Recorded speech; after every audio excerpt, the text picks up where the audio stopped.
So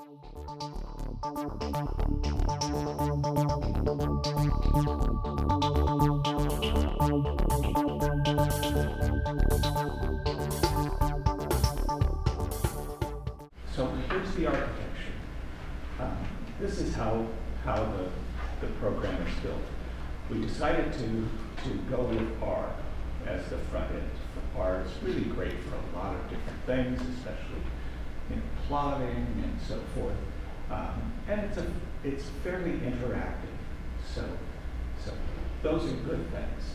But it has some real downsides if you're a programmer. It has some real downsides. And we tried to go around the downsides by building what's called a backend in C, C++ actually, that runs fast, it's consistent, it has better memory management, all of these things that you would like in a program. And so there's a front end and a back end. As an R user, you never see the back end. You just call functions and stuff happens. But what's really happening is there's two complete sets of OpenMx. One is a front end that's all written in R, and it does some operations, the operations that are best done in an interactive way in R. And then as soon as it starts to optimize, it goes and takes all of this data and puts it over into the C++ program, which can run quickly. And if you're a programmer, it's all up there on the GitHub. You can download the source code and take a look at everything we do.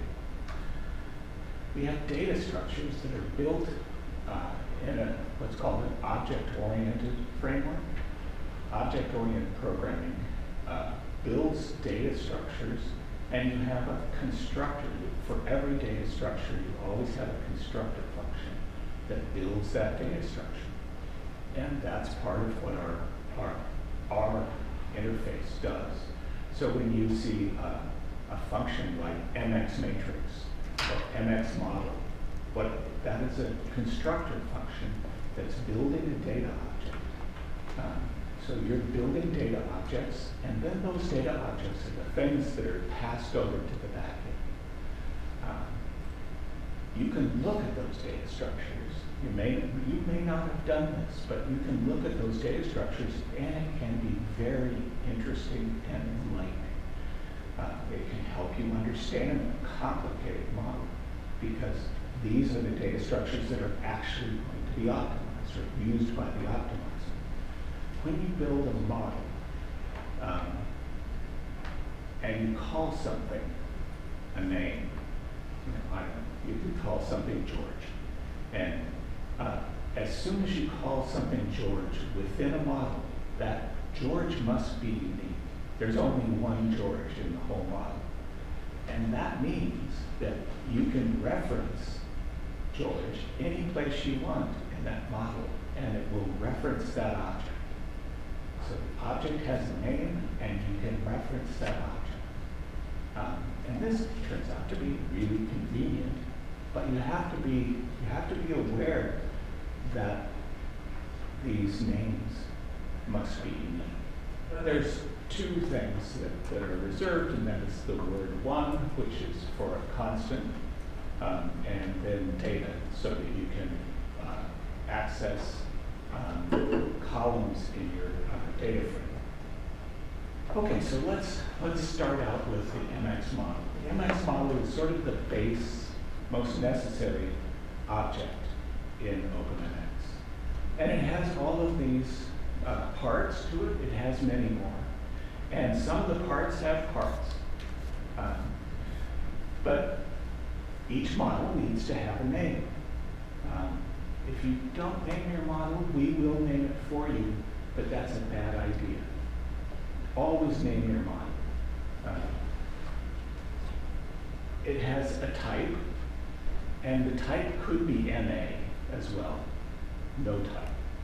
But if you have set type RAM or list row, it means a particular thing. It means that you can now use MX paths in a particular way. And when you have a RAM model, we automatically build a bunch of matrices. Only 3 in the RAM case, but more in the Lizro case. You can have 0 or more expectation functions. And we have lots of different expectation functions. One of these, and no more than one, can be in any model. You can have 0 or more fit functions. The fit function is, how are we going to optimize, if you will. The reason we do this is notice that the expectation can be one thing, like the expectation could be RAM, and the fit function could be maximum likelihood, but you could have a RAM model that has WLS as the fit functions. So we split those two apart. And we did that in OpenMx 2. That was the biggest change in OpenMx 2, splitting the expectation and the fit function. This gives you big gain in flexibility. You can have a variety of different kinds of data. Covariance data, correlation data, and most people, I would say, use raw data. And that's what I do all the time. I think there's a whole variety of options, way too many to list. But if you type help, or question mark for MX option, you get this big list of possible options. And the one that people I think most likely are most likely to use is the optimizer option. You can choose which optimizer. I should say, there's 0 or more of these other things. MX matrices, MX algebras. MX algebra is really the thing that makes OpenMx so different than everything else. You can specify an algebra and have some algebra be calculated and put someplace else in a model, and that whole thing gets optimized. So you can set up your own, for instance, notice here, MX fit function algebra. You can set up your own fit function here as with the MX algebra. Okay. Then there's also constraints. That's another possibility. It's an object that gets put in. And here's the next one that's really interesting. You can put another model inside your model. This is where things get really interesting. Multi-group, especially.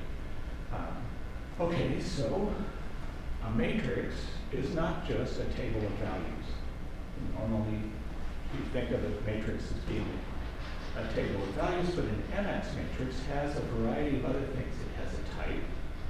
It could be all of these different types, full, a diagonal, an identity matrix, a lower triangular, a symmetric matrix, a unit matrix, or a zero matrix. And then it has labels, and for every cell in the original table of values, there's potentially a label. And those labels one of them could be George. You can name the cells of your matrix in this way. And again, they're unique in the model. In the parent model, they're unique in the parent model. So that means that submodels of the parent model can have 2 cells that are named the same thing, and they will be constrained to be equal. If you use the same name in 2 different places, we think, oh, they must mean that it's the same thing. And so it's automatically constrained to be equal. So you can put as many MX matrices as you want. I don't know, there's probably an upper bound in there somewhere, but yeah. But programmatically, that's really useful. you can have a program that generates MX matrices and names them and creates this big array, and then just put them into your model programmatically. Okay, so here we may have a bunch of matrices in this model. This model, I'm calling a model named A, and I might name one cell C, but I've named other cells C as well, and it doesn't matter. All of these cells now, the values in all of those cells will be constrained to be equal. But I talked about submodels. Well, model A might contain another model, submodel B and submodel D, and it doesn't matter if that C is over here in a different submodel. It's just one.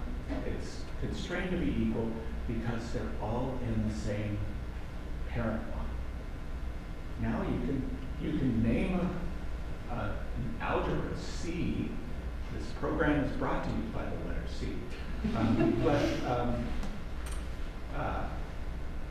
You could, for instance, take an exponential of some other variable and matrix multiply by W and create this matrix called C, and the MX algebra will be named C. That means the output after the calculation has happened, it's named C, and that means you can take elements out of this MX algebra and be constraining different elements of other matrices to be that.